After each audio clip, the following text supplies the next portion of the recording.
Welcome to Using Light from QuickPro Camera Guides. Photography can be very rewarding, and we hope you'll enjoy learning more about it with this DVD. We trust that you'll find it helpful and informative. As you may have noticed, taking great pictures doesn't always happen automatically. It's important to understand some fundamentals to help you capture great images. No matter what camera you're using, the fundamentals of photography stay the same. This DVD was created to teach you ways to use light to improve your photography. Before we get started, let's talk a little bit about the lighting tips card that came with your DVD. This card was designed to be a quick reference to keep in your camera bag to help you when you're out taking pictures. It will help you remember the things we'll be discussing today. Check the back of your card for coupon codes that can be used at quickproguides.com. This DVD will guide you through a variety of lighting situations with directions for how to get the most out of your light sources. We'll learn about white balance, outdoor light, indoor light, and using a flash. Lighting is a very powerful aspect of creating beautiful photographs. Light is always changing and can dramatically affect the outcome of your photos from moment to moment. When you know how to compensate for these changes, you'll have more success when you're out taking pictures.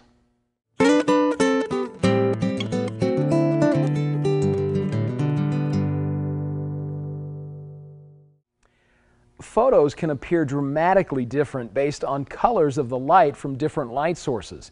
Even though white appears to be white to the human eye, your digital camera sees additional colors within that light. You'll need to adjust the camera's white balance settings to compensate for the different colors of light in your images. When is white not white? When it's mixed with any varying colors of light, which happens all the time. In digital photography, the results of that light may not always be pleasing. It's important for the camera to compensate for different colors of light to produce images that have correct coloring. In broad daylight, you might think that the light appears to be white, but it's actually bluish. Indoor light is often yellow, and fluorescent light often appears green in photos. So although that light appears white in your eye, you will want to make adjustments to the white balance settings on your camera to compensate for different colors and types of light. We'll use this photo to show the effects of proper and improper white balance for this image. Most digital cameras have an auto white balance setting. When this setting is used, the camera just guesses what the lighting conditions are and attempts to compensate accordingly. Sometimes auto white balance works great, and other times it doesn't work quite as well. As mentioned before, daylight is actually bluish in color. The camera's daylight white balance setting compensates for the blue color by adding warm tones to the image. Cloudy daylight is even bluer than daylight. The camera's cloudy white balance setting will compensate for the slightly more blue color of cloudy daylight by adding even more warm tones to the image. Shaded daylight has even more blue tones than cloudy daylight. The camera's shade white balance setting will compensate for the even bluer color of shaded daylight by adding even more warm tones. Light from incandescent lighting indoors, lamps, and light fixtures is typically a yellowish color. The camera's tungsten or incandescent white balance setting will compensate by adding some cooler tones. Fluorescent light is often green in color. The camera's fluorescent white balance setting will compensate by adding warm reddish tones to the image. The light from your camera's flash is fairly blue in color. It's very similar to daylight. The camera's flash white balance setting will compensate by adding warm tones to the image. Sometimes none of the preset white balance settings will produce an image with proper color. This happens most often in mixed lighting situations. To compensate for this, you'll want to set a custom white balance. It's different for each camera, so you'll want to check your camera's user manual for instructions.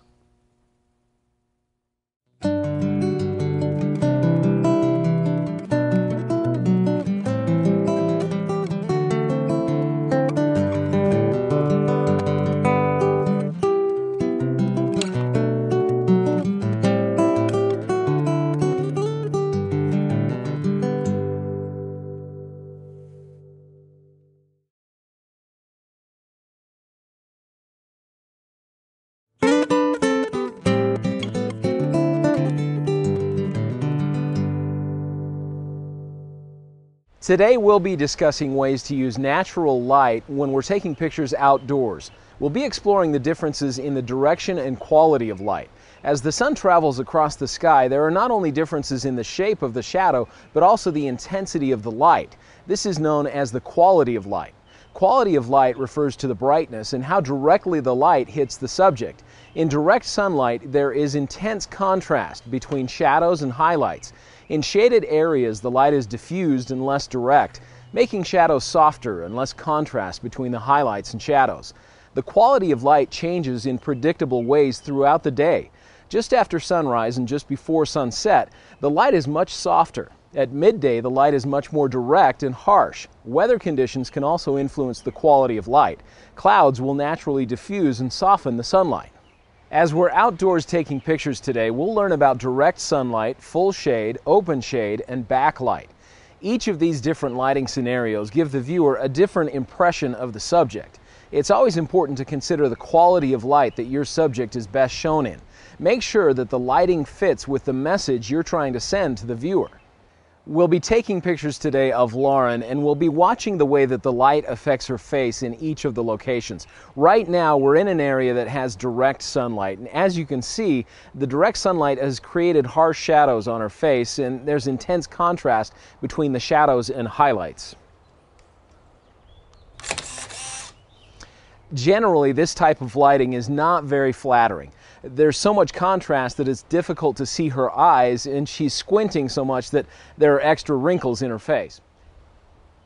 Now we've moved to an area with open shade. We're just inside of a shaded area, but the sunlight is still very nearby, providing light that is warm and flattering. Most of the time when you're taking pictures of people, you'll want to find an area with softer light. Open shade is generally a great option. Since the light is softer, it's much easier to see the detail in the shadow areas, and the shape of the shadows is softer and more flattering. The softer light hides flaws and makes the skin appear smooth. In this photo, we can clearly see Lauren's eyes, which should always be the focal point of a portrait. Although the light in open shade is much more flattering than direct sunlight, there is one thing that we can do to make it even better.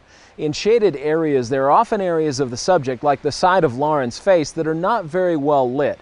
These areas can be filled in with light, and to do this, we'll use a reflector to bounce the light back onto the shadowed area.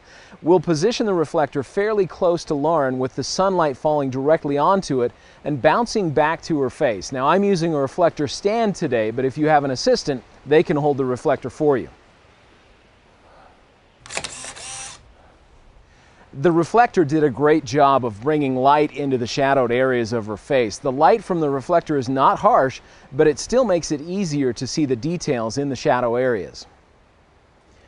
Right now, the light in this location is great for our needs. However, at other times of the day, the light here will be direct sunlight. It's a good idea to scout a possible photography location to make sure that you're there when the lighting will be best to meet your needs.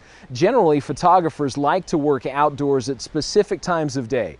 Early mornings just after sunrise and evenings just before sunset are the times of day when the light is the softest and most desirable for photography. These times will have the best quality of light and allow for maximum detail in your photographs. Now we'll talk a little bit about backlight. Backlight is when there's a very strong light behind the subject and not enough light in front of the subject. This type of light will result in an unwanted silhouette, and all the detail in the subject's eyes and face will be lost. Also, backlighting can often cause lens flare. Lens flare is caused by light shining directly into the camera's lens, and it looks like bright circles of light in the photos. Now, there are a few ways that we can compensate for backlight. One of those ways is by using a flash. Light from a flash is often harsh and unflattering, much like direct sunlight, but commercial diffusers can help soften that light.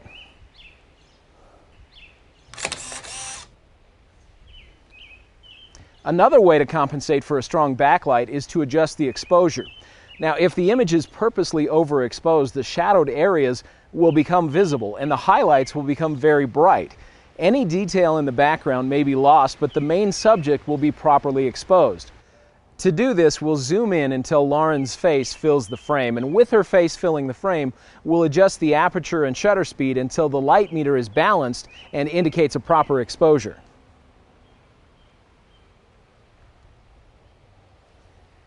With this new exposure setting, we'll now back up and recompose the shot, including all areas of the background that we want in the photo.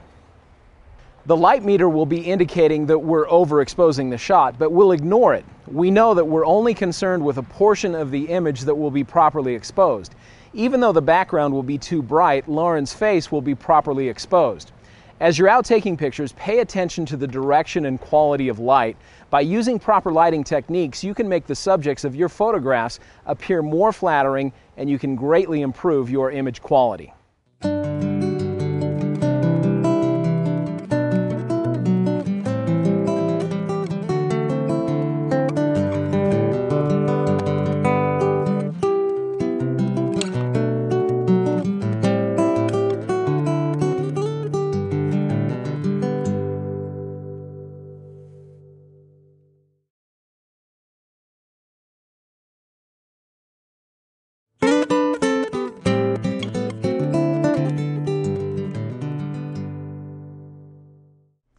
In this segment, we'll be discussing indoor light. The location we'll be shooting in has large open windows and traditional light fixtures and lamps. First, we'll learn to use natural light from windows. Light from a window provides a soft, even light that is very flattering when you're taking pictures of people.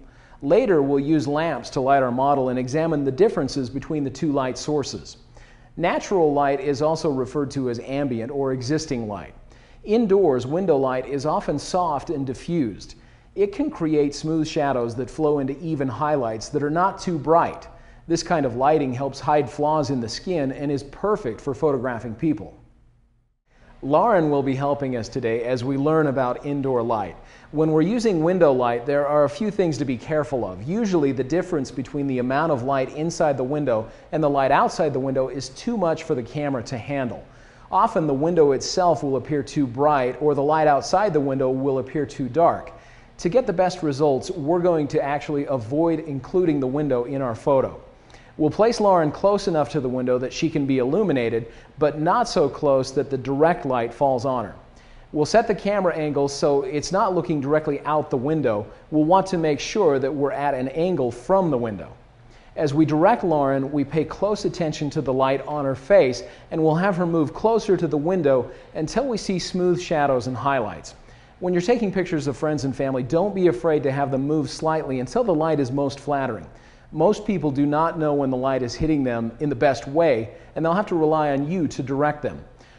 Now that we have Lauren seated near the window, we'll want to stand right about here. We're close enough to the window, but we're not blocking the light from falling on her.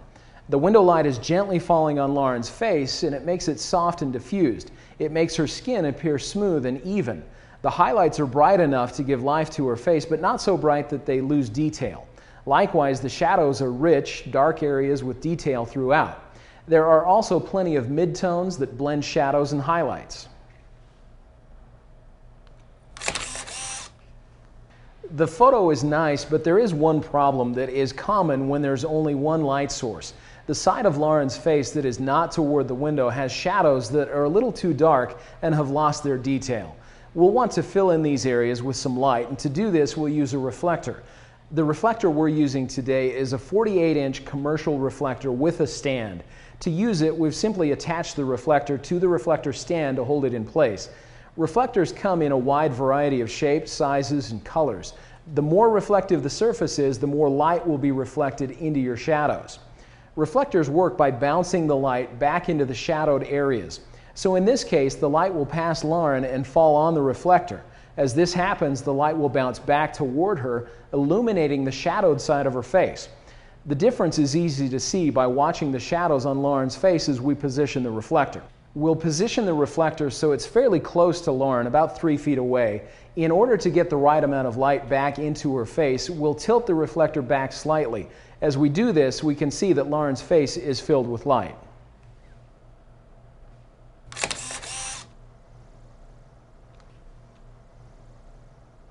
Now with the shadow areas filled in with light, the image is much more intriguing. We no longer have deep shadows with little detail. The light from the reflector is warm, soft, and flattering. Now we're going to learn about using indoor light from ordinary lamps or light fixtures. Window light is much brighter than ordinary lamps, so as we're taking pictures in this scenario, we'll have much less light to work with. With the lower intensity of the lamp's light, we'll need to adjust the ISO setting of the camera to a higher number to make sure that the image will be properly exposed. For this location, in the amount of light that we're using with these lamps, we'll choose an ISO setting of 800. Now, the light in our images will be the most interesting if we control it as much as possible. We want to keep the light somewhat directional or coming from only one area. If the light bounces all around the room, it will light Lauren evenly from every direction and it won't be as visually interesting. We normally see light coming from above. The sun is in the sky, light fixtures are generally on the ceiling. Things look normal when lit from above. So for this reason, we'll want to place the light source above and slightly to the side of Lauren's face. Now, much like window light, reflectors can help bounce more light onto the subject to fill in shadowed areas. We'll want to photograph Lauren from the same side that the light is on, and this is called open lighting. It will show her with the light side of her face toward the camera. This kind of lighting is more inviting to the viewer and will help the viewer relate to Lauren better. When the camera's on the shadowed side of her face, it's called closed lighting and makes the model appear more mysterious.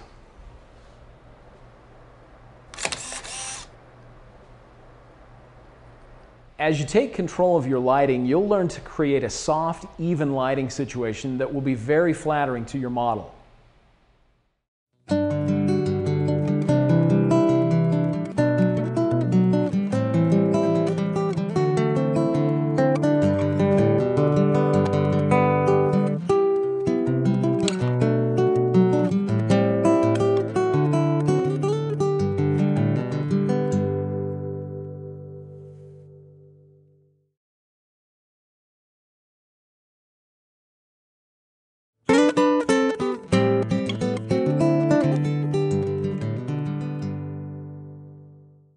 Using a flash is a challenging aspect of using light in photography.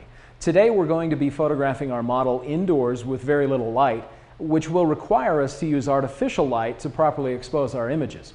There are two types of flashes we're going to use today. The first is an onboard flash that's built right into the camera. With this type of flash, we're limited to the direction of the light. Also, the onboard flash is limited in power. An alternative to the onboard flash is the external flash. The external flash can be placed on the camera or on a light stand somewhere else in the room. The external flash is larger and will provide much more light than the onboard flash. With the onboard flash, the light will only be able to come from one direction. The flash is connected to the camera, so the light will always come from the same angle. Now, this type of lighting is called front lighting. Front lighting is flat and usually eliminates much of the detail that gives the subject its character. It fills in all of the shadowed areas with light and gives the image less depth, so they'll be difficult to see. As we take a few pictures of Lauren with the onboard flash, we'll see that the light is harsh and unflattering. We'll see that the direction and quality of the light make it difficult to see the smooth, even skin tones and the depth of her facial features.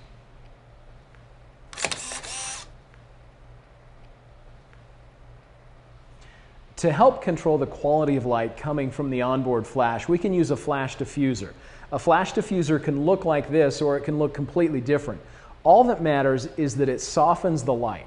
Diffused light is much softer and more flattering when you're taking pictures of people.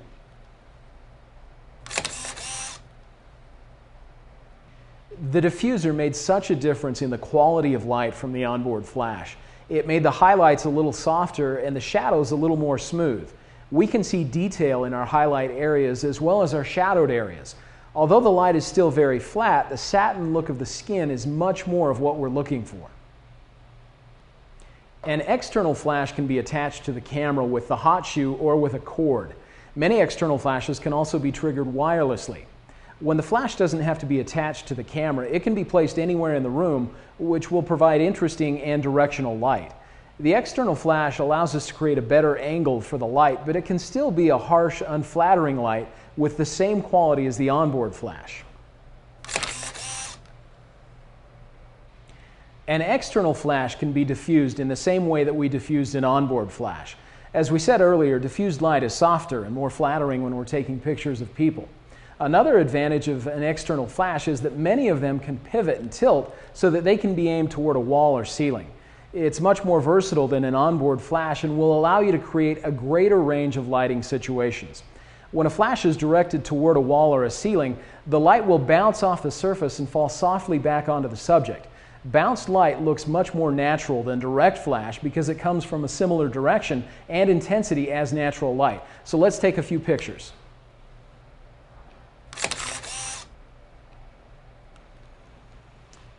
As we can see, the bounced light is much more flattering than the direct flash. It's softer and the extreme highlights and shadows are eliminated.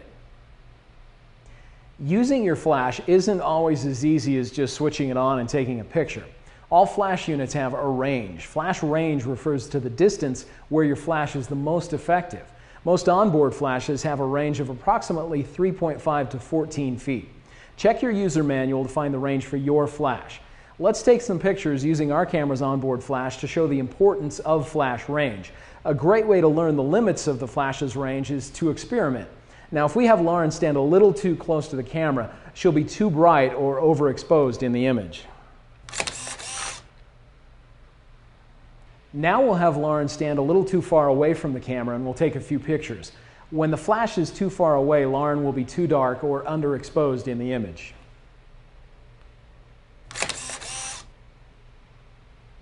In the first image, we can see that there is very little detail in Lauren's face because the flash was so bright and intense on her face. The second image has very little detail as well, but it's because the image is too dark and the flash didn't reach her face. Finally, we'll have Lauren stand at an appropriate distance from the camera and the onboard flash, and these images will be properly exposed with detail in the shadows and the highlights.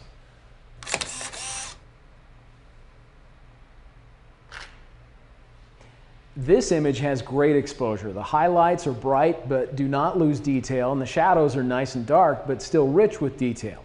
By controlling the light source, the photographer has a lot of say in the outcome of the final image. Keep in mind the direction of light as well as the quality of light to achieve the look and feel you desire.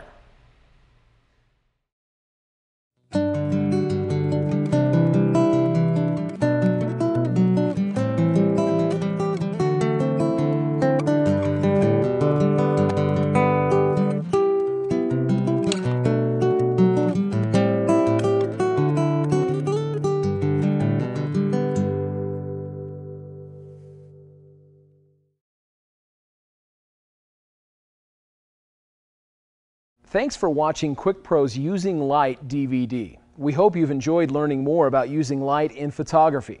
We know this new information will give you enough confidence and know-how to take your photography skills to new levels.